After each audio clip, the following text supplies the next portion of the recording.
You are about to discover something that is going to change your painting life forever. And there's nobody better to teach it than Mary Garrish. Mary, what are you going to do today? Well, I'm going to teach a process that I would imagine that a lot of people haven't seen before. And it's basically the art of scumbling. Scumbling. Yes, which means I'm going to mix up an opaque tone of paint and totally cover the canvas. And so it should be very exciting. Usually when I do this in workshops, I get a big wow. So we'll keep our fingers crossed for today. Well, I'll bet you also get a big, when they first see you do it, because it probably, you put all that work into that beautiful painting and then all of a sudden, why are you doing this? Yeah, it is so much fun to see that reaction. So I won't be able to see it today, but I'll keep my fingers crossed that that's what we're doing. Well, I'll be reading the comments as people join in and maybe talking about where people are coming in from. We got viewers from all over the world now. So why don't we get right to it? Let's get started. All right. All right. Terrific. Okay. So you want to move your camera in? What do you want to do? Oh, you want me to show an image, don't you? Yes, it's you can either show the image or it's the painting that I have on the easel. Well, let me show it first, a close up. Okay. All right. And now everybody's seeing it. Now we'll go back and you can talk about it. Okay. So I'll kind of scoot it in here a little bit. All right. So this painting, the reason I wanted to show it is that I started this in a very playful way. It is, and when I do that, it's usually I'm looking to change things up. I'm like in a rut. I'm frustrated with my paintings or something. So I'm like, okay, I'm just going to play. So this surface is actually aluminum. For those of you who have never painted on aluminum, and this is the product. It's called a Lumicon, and you can get it, online from any of the big. Mary. Yes. Is that actually got an aluminum finish on it, or has it got a panel on top of it? This is just the protection for the aluminum panel, and you just pull it off. It's got two sides. One side is very smooth, and the other side, which is the side I like, has a nice tooth to it. So when you get it, you just peel the plastic off and you paint on the surface. So yeah. You can see it's a very reflective surface. Yeah. So it's if you use transparent paint, it's going to really glow from behind.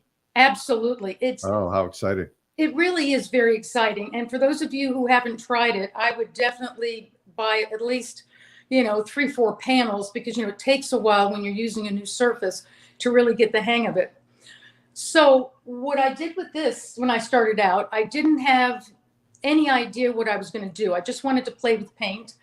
About a year ago, I'd been to a Larry Moore workshop on abstraction, and that really kind of changed the way a lot of times I approach my paintings, trying to think much more abstractly. So with this painting, I decided I wanted to mix up a bunch of yellow tones, and I used Adobe and CAD yellow light, and transparent red oxide and yellow ochre. So really heavy on the yellows.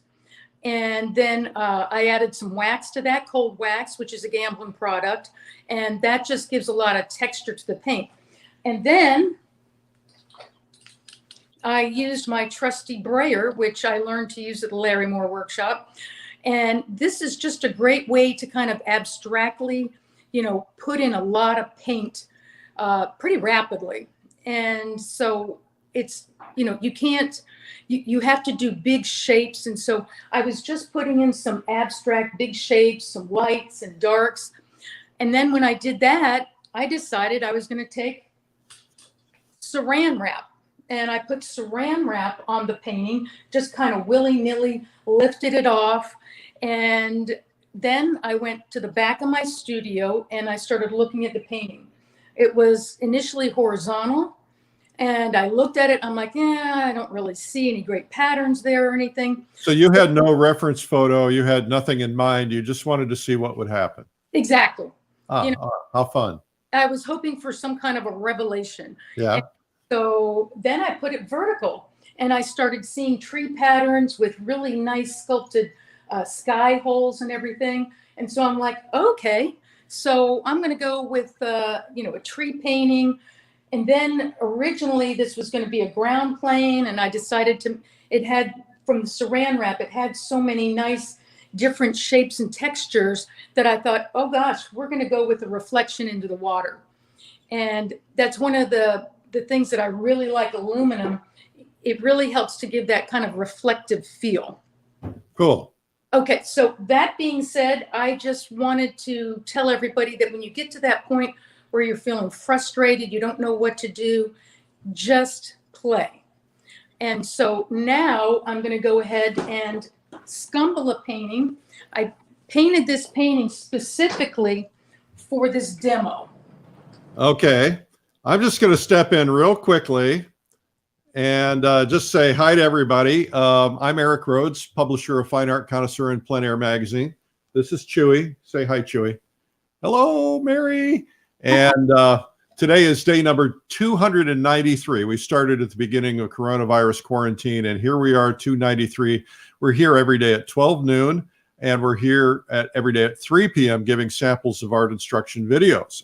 We have a winner of the value specs from yesterday, and the winner is Michael Barkey from New Jersey. Congratulations, Michael. You'll be getting a pair of value specs in the mail. And today we're giving away a digital edition to Plein Air magazine. Digital edition has 20% more content than the print edition, so that's pretty cool. All right, Mary, I've done my announcements now. Back to you.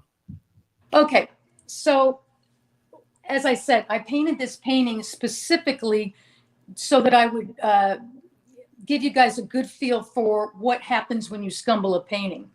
So there are a lot of things I like about this painting, but I made the sky color far too saturated, at least for my taste. Some people might like more saturation. For this particular thing, I would like it to be moodier. And so what the scumbling will do is it will bring the values closer together. So the darks will become lighter and the lights will become darker. Mary, question for you. Do you typically try to accomplish what you want in the painting itself, or do you always assume you're going to do scumbling? Oh, no, I don't scumble that often. Probably the paintings I scumble more frequently are the ones that I'm trying to get a certain mood.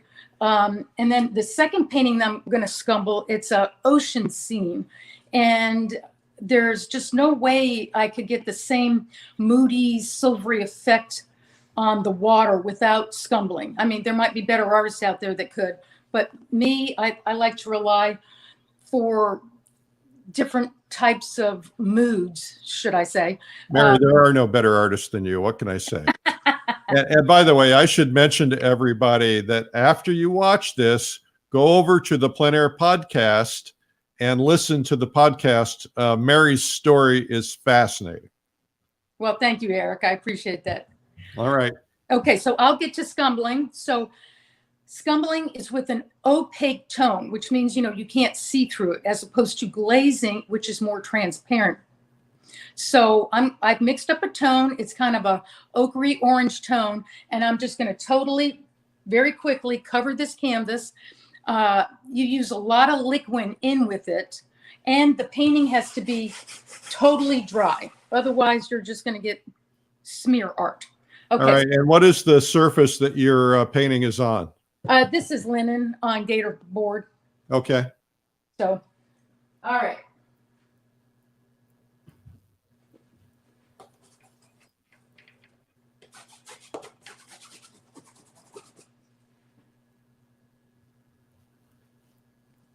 Oh my goodness, she's ruining it. No.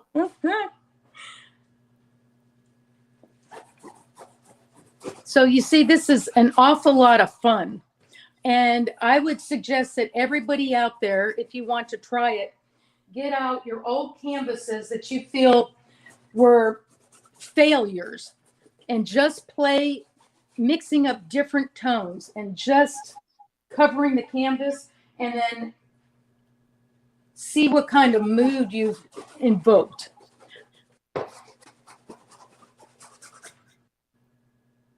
Mary, I have a question. Yes. Somebody's making comments in your name. Somebody said under your name that good morning. Do you have somebody doing comments for you? No. Oh, that's weird. Because they're going to think this is pre-recorded. Oh, that's funny. Huh. Not, at least not that I know of. Well, maybe you have a secret admirer. Maybe There's another Mary Garrish. Oh, there you go. Okay, so I pretty much got that covered. Okay, so That's a lot thicker than I would have ever guessed. yeah, so now's the fun part. It's kind of the revelation.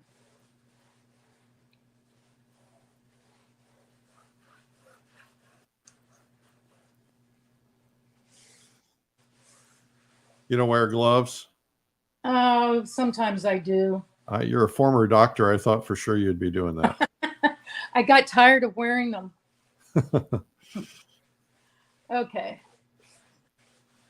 So see, what you do is you wipe, like I'm probably going to wipe more out in the light of the sky here. I'm just going to leave a very thin coat of it because I like that very grayed yellow sky up there. But Yeah. so here, what you're going to get is you're going to get these warm and cool vibrations.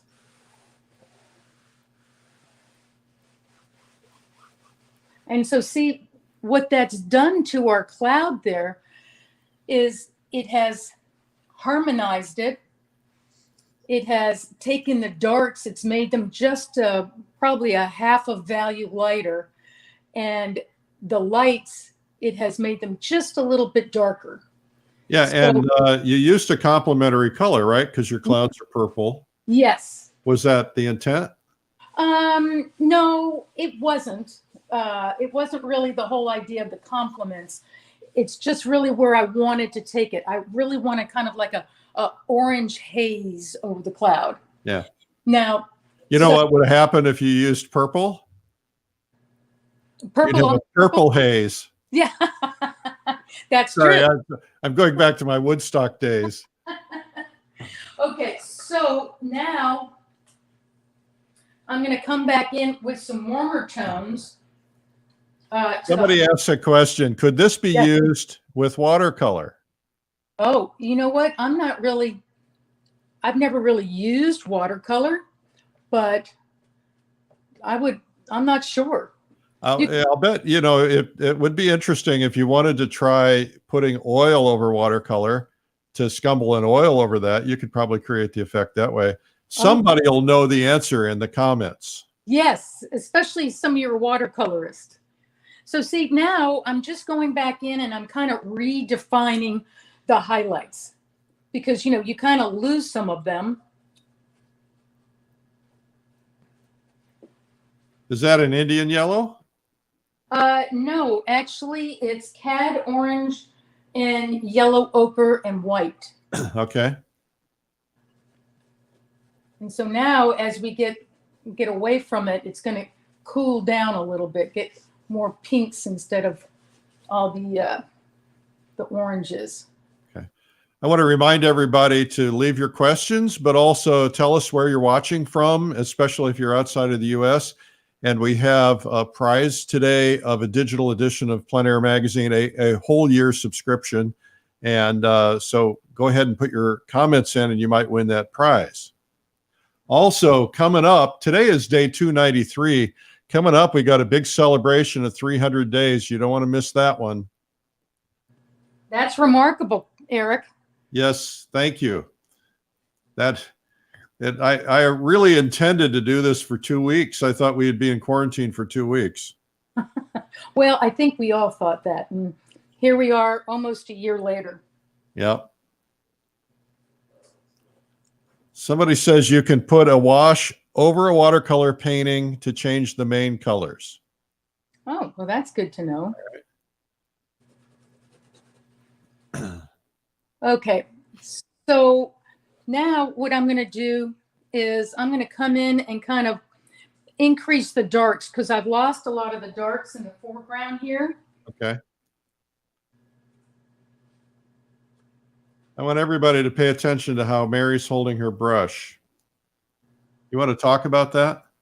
Yes. So it is not a pencil. And so, you know, if you hold it like this, you're going to choke up and you're not going to get really nice artistic strokes. So if you hold it more like a baton, then, you know, you've got a much wider range of motion and you're more likely to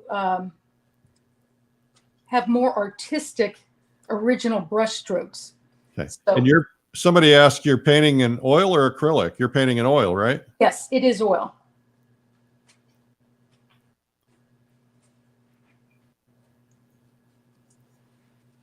Okay, so I've redefined some of the darks there, and I'm going to just kind of establish my line here a little bit. You're blocking the camera. Oh, sorry. Getting my nose in it. Okay, and so now I'm going to come in with the ground plane here.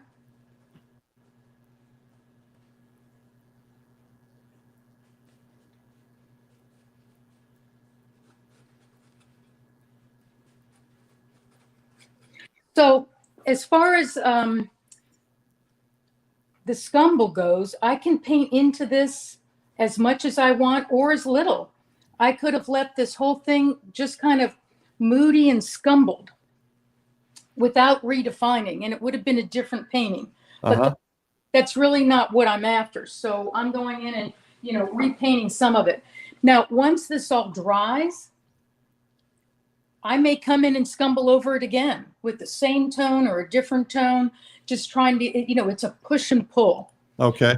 And then if I don't like this, since the painting underneath it was dry, I can just put this in some Gamsol and wipe all the paint off of it, and I'll be back to my original painting. All right. So there's really nothing lost.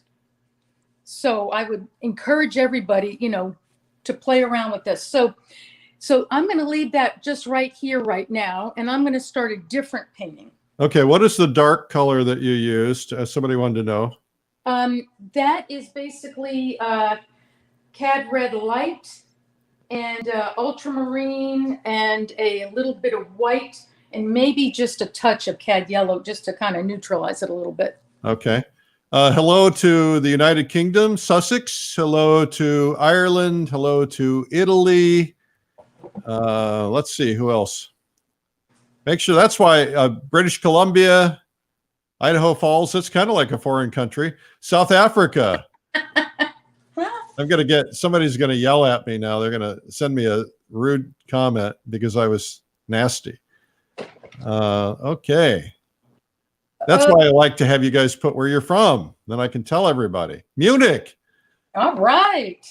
Hello, Munich. Wie geht's? Hello, Christine Hagen. All right. This is fun. Alaska, Homer, Alaska. Wow. We have artists all over the world watching. This is so much fun. And people who are new to this also. Okay, what are we going to do here? Okay, so this right here was I did a little plein air study down on the beach, and I kind of like the design of it. I like the energy of it. So I thought, you know what? I'm going to take this, I'm going to enlarge it, but I'm going to try different color palettes. So okay. I wanted to go with something neutral, and I used a palette. I used ochre, cobalt, and like Venetian red to start with it. So because I wanted to get a lot of pretty grays. All right. Okay, so now what I'm going to do, I'm going to cover this whole thing just like I did the other one with a little bit more of a yellow tone because I really like these yellow harmonies in here. But I want this cloud, I want the values closer together and to have it more of a solid form. And then all of that, when I stumble it, will translate down into the water. I also don't like the way the tops of these waves, it's just too broken up. So that will help to bring it all together because the lights will get darker and the darks will get lighter when you stumble. So, hey, Mary, do me a favor. Yes. We have a very special guest watching, Angela from Italy. It's her birthday. Would you say happy birthday to Angela? Ciao, Angela. Happy birthday. All right, good. You speak Italian.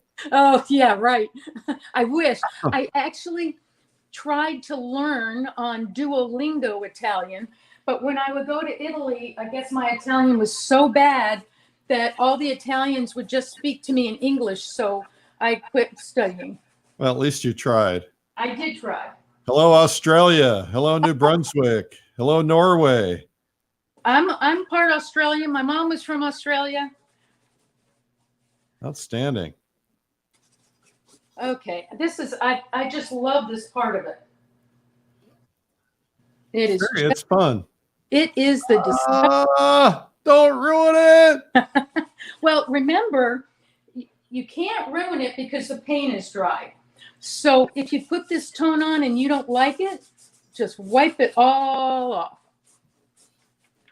Hello, Bulgaria. Wow. Man. Now, you guys do us a favor and either like or share. That way your friends will see it and they'll discover us too. This is a big, giant secret. Okay, so you guys can see this is really pretty opaque. Yep. Hello, Hazel in New Zealand. Okay. Okay, Judith is asking, is there somewhere we can ask general questions? Judith, just put it in the comments and I'll try to pass them on. And also, Mary will come back in sometime tonight after the replays and start answering questions. I'd be happy to. Thank you, Mary. Okay, so now comes the discovery.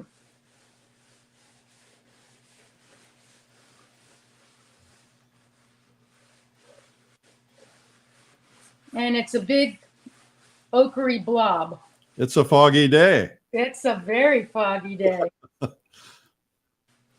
And really, there are some paintings, sometimes you don't know, when you're experimenting, you have to take things too far to know how far you can take something. Right. And so as Scott Christensen says, you've got to be willing to lose your best work to, improve on your artwork. Somebody asked, could you also scumble by placing the paint on the rag and wiping over the canvas with a rag? Oh, absolutely. It doesn't matter. You can also spot scumble, right? Sure, absolutely. So I might come back in, after I've kind of repainted some of the areas and say, you know what? I liked it better when this was a flatter cloud without the lights and the darks. So, there's no end to how many layers of scumble that you can put on it. Here's a question. Have you ever had a problem with the paint scraping off easily going over an older painting that has been reworked like this? Sometimes I find the surface becomes fragile. Not really. What comes to mind is maybe just a palette knife painting, where the paint was very thick. But other than that, I don't think I've ever had a problem with it. All right. There are a lot of people who tuned in late. She's mixed her paint. It's opaque paint. It's usually a yellow with a white, or this case it is, plus some liquid. Yeah, lots and lots. It's a painting medium. Okay. So now I really like the way the sky looks. I really like that effect on the sky. I like the way that we've got some lost edges here because the light got a little darker and the darks got lighter, which is, one of the effects of the scumble. And it's really brought some color harmony to the painting. So now the question is, where should I take it from here? I think what I'm going to do is I'm going to redefine some of the highlights in the sky here. I'm not sure I'm going to do anything with the darker part of the cloud. I kind of like the vibration that's going on. Question, would it work with Gamvar, which is a varnish? I haven't used Gamvar. I think that the varnish part, like if I want to do this many times to scumble over it, I would worry about putting the varnish there and it drying and cracking as you have multiple layers. Yeah. So I'm not sure of that, but I would be worried about that. Okay, so Ina is asking, where do I find the podcast? If you go to outdoorpainter.com, or if you just search Plein Air Podcast, wherever you get your podcast, Apple, Spotify, etc., you'll find it in there. And search Mary Garrish. Mary, do you have it on your website? I believe so. I have a nice young woman who's a stay-at-home mom who does my website for me. So I'm pretty sure she's got a link to it there. Okay, she's probably the one commenting because she put your website in the comments. Oh, okay. Yeah, that's probably. Hi, Mallory. Hi, Mallory.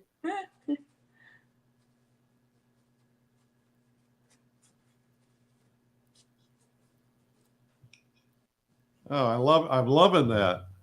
Well, thank you. You know, I don't say this very often, but I have one of your paintings in my extensive collection. You've got it right next to the Vermeer, right?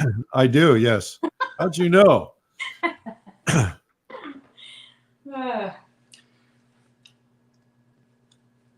actually met a man recently, and he told me he was an art collector. I said, what's the highlight of your collection? He said, I have a Vermeer.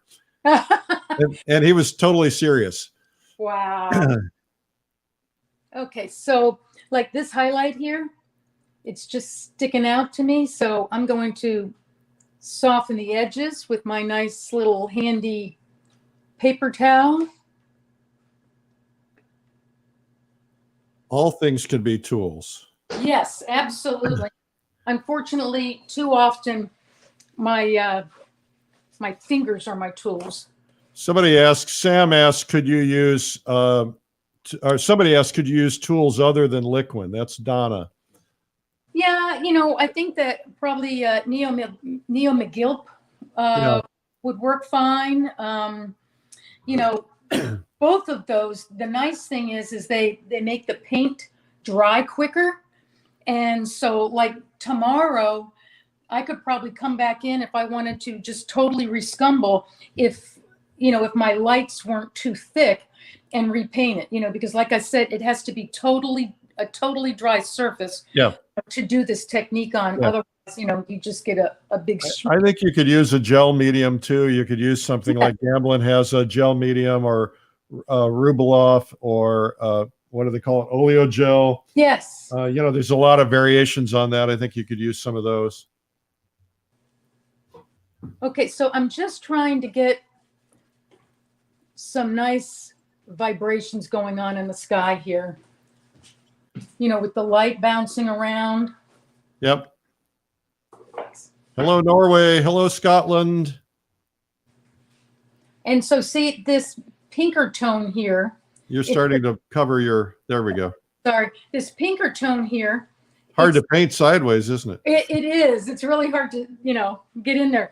But so see, this pinker tone is the same value as the more yellow tone. And so what that's going to do, it's going to allow this whole shape here to stay together as one shape. Okay, we don't want to break it up too much. And so what I'm going to do now is probably come down into the where the sky meets the ocean. Here's a question. It says, I've painted over paintings that are completely dry and found the paint would scrape off easily with my fingernail after months of drying. I would like to know what causes that. It's your fingernail. I would have to agree with you there, Eric.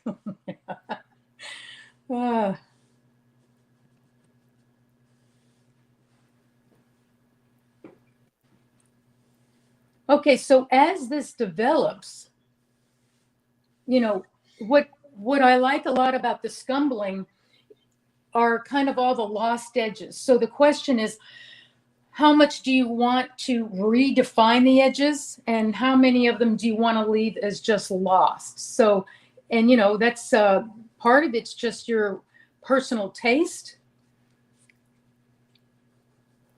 Somebody said they've heard that Liquin cannot be removed once dry. years later if they want to clean a painting. But you wouldn't want that to be removed. Well, and I mean, in what I've seen is just using Gam salt, you can get most of it off. Okay. So, but if you're, but 100 years from now, if your varnish yellows, then you want the varnish to be able to be taken off, but not necessarily the painting medium. right. So I like, I think it was at the Plein Air Convention, Kwang Ho was talking, and he was asked by somebody, I think it was one of those fat over lean questions. And his answer was, well, if one of my paintings, if it yellows or something, he goes, if it's still here in 100 years, I guess that they'll pay to have a professional restorer take care of it. So, okay, so I'm going to go back into some of these darks here and kind of hit them again. And so when I'm doing this, I try to make every brush stroke a little unique and different. The other thing with this painting is I was pretty much going for 1/3 light and 2/3 dark. Okay. You know, how do you make those decisions? Do you make that when you first start it? Well, okay, this is another, okay, so this is how I kind of started that painting that's behind it. So I did this with the 3 Portland Grays by Gamblin. Mm-hmm. They have a Portland Gray Light, Portland Gray Medium, and a Portland Gray Dark. And so this was the dark, that's the light, and here are the medium tones in there. So when I did this painting, it's just so much easier to see the design if you take the color out of it, and you're basically just doing a grayscale. Yeah, and a value study. Yes. And, you know, you don't have to do it big like this. I just did this, you know, for the demonstration and everything. But, you know, if you take like a 12 by 16 or 11 by 14 and basically break it down into, you know, like 6 smaller paintings, that's a great way to get a lot of work done on design. And these Portland Grays are just so nice and easy. So, hey Mary. Yes. Oh, go ahead. Hold that up. I'll tell you in a minute. Okay, so these are the Portland Grays, right out of the tube. Okay, so here are the Portland Grays, but I've added white to, well, it's the first 2. I didn't even use the dark one because I wanted high key. And so I added white to the lightest one, and then white to the middle one, and then that's the middle one. So that would be a nice high key painting. And then there's a low key painting. You know, this was the middle tone. This was a little bit of white added to the darkest Portland Gray, and then that's the darkest Portland Gray. So it's nice to take this scene and do you know, a middle tone, a high key, and a low key, small little paintings of the scene, and see which way you want it to go. So what are you going to do next on this? Okay. So next on this, I'm going to redefine the highlights. So those are the things that you tend to, well, first I'm going to finish my darks in here. I'm going to put a few more. And so the highlights and the darks are the ones that you tend to lose the most, right, when you stumble. So we'll go back in and redefine some of them. That looks like a purplish tone. It is. It is probably cad red light, ultramarine, and tiny bit of white, and probably a little bit of yellow. Okay.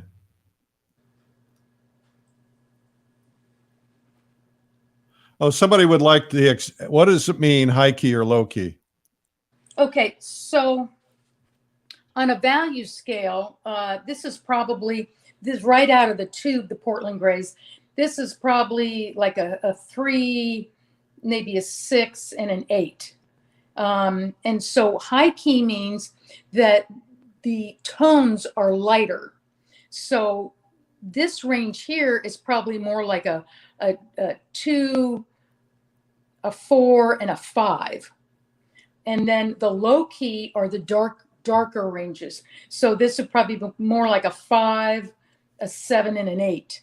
Okay. Does that make sense? Yeah. Hey, Mary, I'm going to take a quick break, and then we'll let you watch this real quickly as she finishes up. All right. First off, I just want to tell you guys that today at 3 p.m., we have a video for you, and it's going to be Kathy Anderson, the great floral painter. She's going to do how to paint flowers inside. What she likes to do is take them from inside the garden and then paint them and have them with her all year round. And so she's going to teach you how she does this painting. That's today at 3 p.m. Kathy Anderson, and that will be at YouTube or Facebook, and just search Streamline Art Video. Also, that's what you search to find us every day at noon. Want to mention also, tomorrow our guest is going to be Linda Daly Baker, who's on the cast of Watercolor Live, and I just want to play this for you real quickly. Have you ever wanted to learn to paint in watercolor but don't think you have the talent? Most master artists will tell you that painting is a skill anyone can learn. If you follow a process, you too can paint beautiful artwork. You could spend $3,000 or more to attend a live workshop or convention.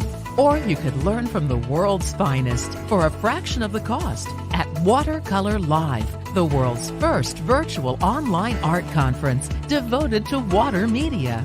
3 days of world-class artists demonstrating in portraiture, landscapes, still life, the human figure, cityscapes, color mixing, and more. Get to know other artists and instructors personally through our breakout sessions, and we'll even paint and draw together at the end of each day in the safety of your own home. Make new friends in our breakout sessions. Paint with hundreds of others. Get private access to our exclusive members group to become part of our community, and learn to take your artwork to a higher level. Watercolor Live, 3 full days of watercolor instruction from the world's best. January 28th to 30th. And for people who want to learn painting from scratch, start with our Beginner's Day on January 27th. Soon you'll be painting faces, people, flowers, scenery, objects, and other subjects. You'll see your artwork improve faster as you learn from top artists and instructors from all over the world. Make history as part of the world's first watercolor art conference. Sign up today and join the world as we learn art together from these amazing artists. Joseph Zbukvich, Linda Daly Baker, Jean Peterson, Mario A. Robinson, John Salmonen, Thomas W. Schaller, Suni Warren, Matthew Bird, Andy Evenson, Michael Holter, Pablo Rubin, Daniel Marshall, Lauren McCracken, Angus McEwen, Kim Minicello, Ian Stewart, Brenda Swenson, Keiko Tonabe, Stephen Zhang, Birgit O'Connor, Shuang Li, Antonio Masi, Larry Moore, Glenn Knowles, Denise Willing-Boer, Terry Denson, and Cheryl Fletcher-Kuhn. Why not use this time to learn a new skill so you can amaze your friends and family with your paintings? Watercolor Live, from the publishers of Plein Air Magazine and American Watercolor. Sign up before January 24th and save up to $300 off the retail price. Well, we have almost 1,600 people from around the world who are attending so far, so make sure you join us for that. Mary, back to you. All right, Eric, thank you. So while you guys were on your break there, I went ahead and I've worked some purpley tones, yellow and purple, nice complements there. And so I've worked some cooler purpley tones in to kind of resonate back and forth, kind of into my scumble. And so typically what I'll do is I'll play around like that. I'll leave it. And then I might decide, well, I think it's too much purple. I might come back tomorrow and re-scumble over the surface. Okay. So that's basically what I've done there. And so what I'm going to do now is I'm going to take the grayscale painting just to show you what you can do with like a phthalo tone, certainly neutralized because phthalo's so saturated. And I think I used Indian red. So now I'm going to just cover this with the phthalo tone and see if we get like the feel of a nocturne. I love all the play. Yes, you know, we're just playing around. And now I have to tell you, Eric, that this is my favorite color. Your favorite color? Yeah, as far as like what I like to wear. You know, I live in Florida. Yeah. So this is just a Florida color. Yeah, I call that bathwater green. Now, when I mixed this up, it was fun. I grayed it with the transparent red oxide. And so, you know, it's its complement, you know, transparent red oxide obviously has a lot of red in it. Hey, do you have a bottle of liquid right there? Because somebody asked to show the bottle so they can see it. Hold it still. Hold it a little closer to the camera. Okay, right there. Hold still. Liquid Original from Winsor Newton. Okay, there you go. Good. Right. And by the way, it's not Stumble, it's Scumble, S-C-U-M-B-L-E. Yes. Anybody want to try it? Yeah, and if you try to type that in, it will autocorrect. Yeah, that's right. Hello, Bulgaria. Romania. Welcome. We love having you here. Awesome. Okay, so we've pretty much got, and you know, that was just the 3 Portland grays under there. So it's not like, you know, I spent a lot of time painting that. Now, do you use an older brush that you don't mind ruining for scumbling? Because somebody said they cringe using a good brush. Well, certainly you can use the cheap brushes. You can use anything. You can, you know, use the cheap brushes from Home Depot, you know, because it's not exactly like you're, you know, doing delicate work. Okay, so see, I can tell I really like that tone. Oh, yeah, I do too. Yeah, it just gives the feeling of nighttime. Yeah, so that's a phthalo green mixed with a little transparent red oxide and white. Yes. And so it just, see, I just love the effect of that. Yeah, I mean, if you put the two side by side, you can just see, you'll be able to see how you basically take the same painting and you've created 2 different feels. Hard to see that, but yeah. Yeah, really nice. Okay, let's let you continue. You've got about maybe 10, 12 minutes left. Oh, okay. Okay, so now that I've got this kind of nocturnish kind of feel, I'm going to wipe out probably with just a little turpentine and get back some of the darks down here in the foreground. I haven't taken it all off down here, but just probably 90% of it. And do you want to talk about darks and how they recede? Darks going forward?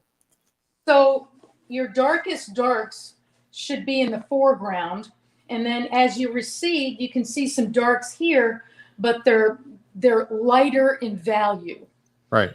So as you recede, like even with the sky, so you can tell, you know, this cloud is much darker than these clouds back here. So they're receding into the distance. So the further away, the lights get darker and the darks get lighter, which is the same thing that happens when you scumble. All right. Terrific. And that's what gives you the aerial perspective feeling. And then also the colors in the foreground, you know, this is very much a gray painting, but the colors in the foreground should be more saturated and darker than in the distance. All right. So, and typically too, the other thing with aerial perspective is color. So, you know, the 3 colors, primary colors are yellow, red, and blue. And so the first color to drop off with aerial perspective as you go back in the distance is yellow. Right. Okay, and good. Then the second is red. So that's why, like the Smoky Mountains, with distance, it just looks blue. Okay. Okay, so now I'm going to come in and I'm going to try to, put some interest in the sky here.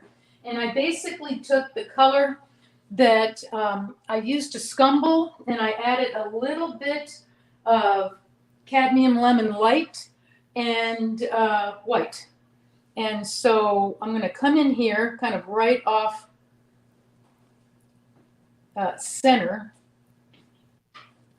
and start painting into this with some lighter values. Somebody said they were a little bit afraid to try this because they don't know their mediums. I think a good way to do that is just make up some small panels with a little dummy painting and then just practice using different mediums.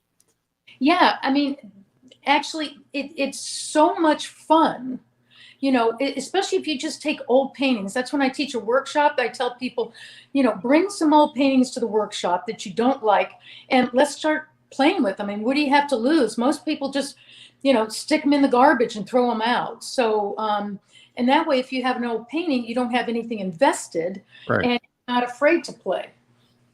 Good idea. Okay, so this is that same tone that I put in here, but with some blue added to it. So that, the further away we get from the light source, which is around in here, the cooler it gets.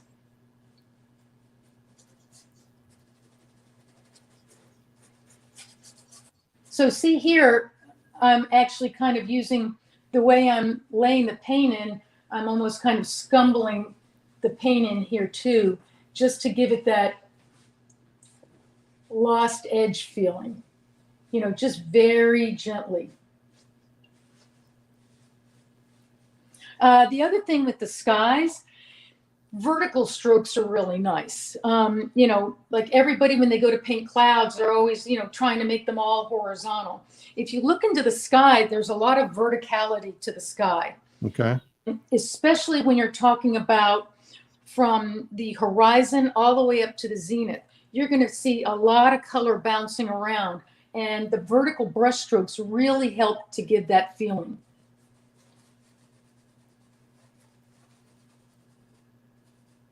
So see, I don't know if this is showing up well, but the tone under it is kind of almost a little bit of it's very subtle, but it's almost like a little bit of a purpley gray, and that's from the Portland gray showing through.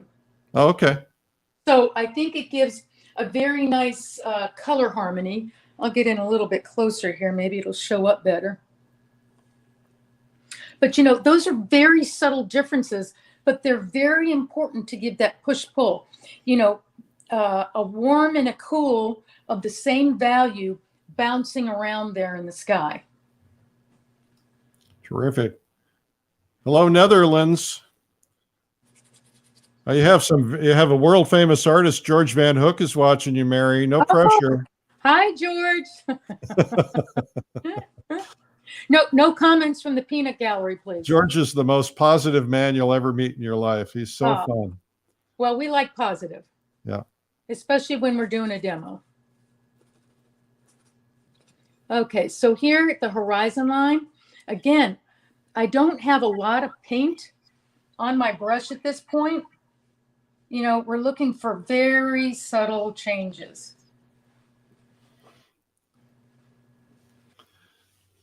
And I think I'm going to go ahead and put a little bit more of that highlight in here.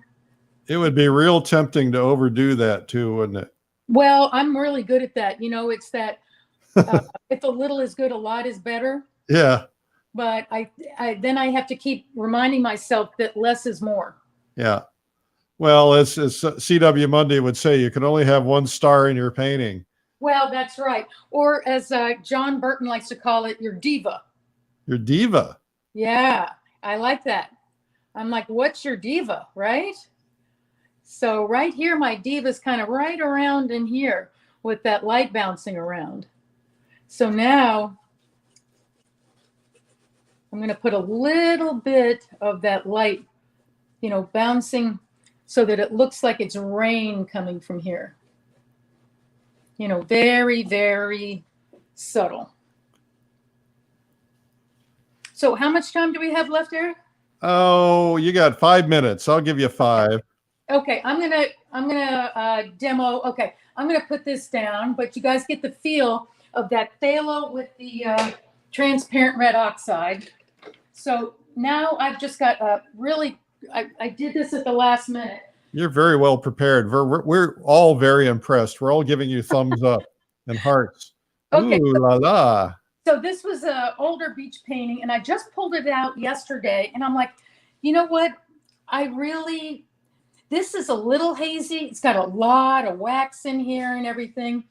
But I'm like, it just wasn't lighting my flame. Yeah. So I decided I was going to scumble it and see where it takes it. So I'm going to scumble this with the same orangey tone that I did on that marsh scene at the very beginning. Somebody's going, no, don't ruin it. That's Joe. Joe Aubrey said that. Hey, guts. Okay, everybody's asking me to ask you to do a video. Oh, well, thank you. I would love to do a video. All right. This is how things get done here. We'll just, okay, it's a deal. Well, we like it. Eric, you're the man.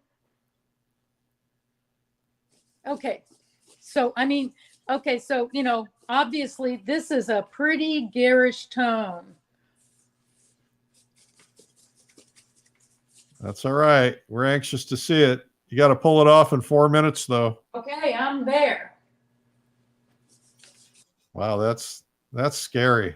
Isn't it? It's so much fun. Yeah. Well, I know we all get a little invested in our paintings, don't we? We do. Elaine Miller says, gasp. Okay. Cam Hansen says he wants to attend one of your workshops. They're on your website, I'm sure, which is marygarrishfineart.com. Well, yeah, it's a little thin right now because we're not sure, with all this COVID, when they're all going to start. I'm supposed to teach a workshop before Plein Air Roanoke in the middle of May. I think it's the 16th and 17th. And then I'm teaching a workshop in northern Georgia through Art Loft, which is on the website. And I'm doing that middle of March if things go. Okay, see, I'm already liking that. Wow, what a difference. Just so quickly, transformational. It just brings the light in. Yeah, and it just, I don't know, you can almost, feel the humidity. Yeah. And that's what I love about that. It's I took a painting that I was like, just wasn't really feeling it. And now I can wipe out here and there, rediscover. Wow. Come back tomorrow, I love it. It's done. I mean, that quickly. Mary, we have our first visitor from Palestine. Oh, wonderful. Durar Bakri. Welcome, Durar. Okay. Well, why don't you come back on camera, or do you have more to do on that? You got to lay a little more color into that? No, I think I'm just going to leave that very heavy atmospheric feel. Okay, I think we should do an auction for that painting. Do I hear? I won't embarrass you. You'll have so many people bidding. We don't want to make them fight for it. Mary, you are an excellent teacher. Well, thank you. And we have learned a lot today. The biggest thing is have no fear. Yes, have no fear. Yeah, Chewy even liked it. Chewy's like, what is she doing over there? We could use Chewy to mop up the paint. Oh, there you go. It looks like she'd be a very good one. Nice and fuzzy. Yeah. Well, Mary, what will we find on your website if we go there and poke around? Basically just what I've mentioned. It's Plein Air Roanoke, going to do a 2-day workshop there, and then middle of March in northern Georgia from the Art Loft Gallery. All that should be on the website. And hopefully, sometime in the future when we're all vaccinated, there'll be some overseas workshops too, which are my favorite things. And where can we buy your paintings? That's on the website also. John M. Stringer Gallery in Vero Beach, the Karen Hewitt in Charleston. And right now, those are my 2 main galleries. Great. Outstanding. Okay. And they're listed on the website. Mary, thank you so much, everybody. Thumbs up, applause, and shares for Mary Garrish. Mary, you're a rock star. Thank you for doing this. I want to remind everybody to go search Plein Air Podcast with Mary's name and listen to that, because there's a fascinating story of how she got here and what she used to do, which is pretty cool. So you have to go there to find it. Mary, thank you. Thank you, Eric. All right. Our guest today was Mary Garrish. I'm Eric Rhoads from Fine Art Connoisseur and Plein Air Magazine. We have been here 293 days, and the goal is to keep you feeling good about yourself. Remember, fear causes poor health. Fear is stress. Stress is poor health. We don't want that in our lives. So we have to distract ourselves and make ourselves feel good, go out of our way to make ourselves feel good. And that's why I wanted to do this for you 293 days in a row, times 2, because we're doing the 3 p.m.s as well with the video samples. You find all of this Facebook and YouTube. Just search Streamline Art. And I want to remind you guys, Watercolor Live is coming up.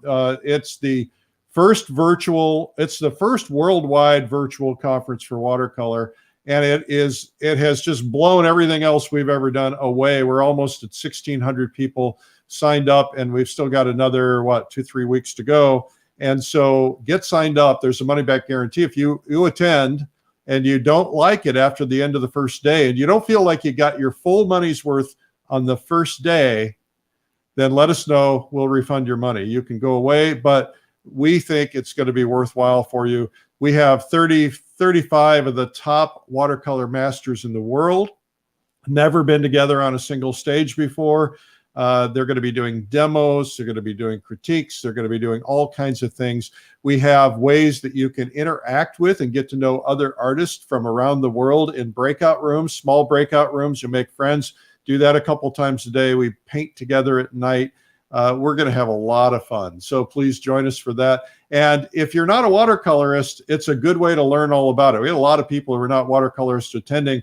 I'm not really a watercolorist. I'm trying to learn to be, because I want to have that convenient medium with me and those times when I just can't drag my big heavy backpack. So anyway, check it out, Watercolor Live. Thank you for tuning in today. Be sure to follow me, please. It's on Instagram or Facebook. Facebook is a little more difficult because, well, they limit you to so many friends, but you can follow me, Eric Rhoads, on Instagram or Facebook. And I'd like that. That'd be very nice if you'd be willing to help. A reminder to get your entries into the Plein Air Salon before the end of the month. You can win $15,000 cash for the best painting, and have a terrific day.